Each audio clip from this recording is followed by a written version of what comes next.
Huwag agad magalit kung makulit ang anak mo. Huwag agad magalit sa ingay, sa kalat at sa paulit-ulit na pagtawag ng pangalan mo. Dahil darating ang araw, lahat ng ito'y magiging alaala na lang. Yung batang ayaw kumain kung wala ka, yung iyakin na gusto'y lagi mo siyang karga, yung kulang ka sa tulog dahil sa paulit-ulit na pag-iyak. Balang araw, titigil ang lahat ng yan. Tatahimik ang bahay. Malinis na palagi ang sahig. Maayos na palagi ang kama.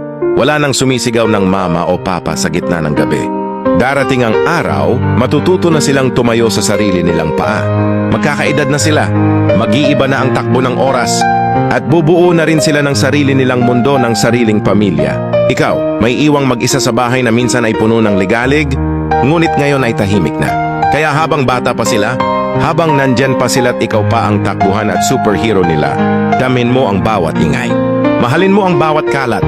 Palampasin mo ang bawat kakulitan.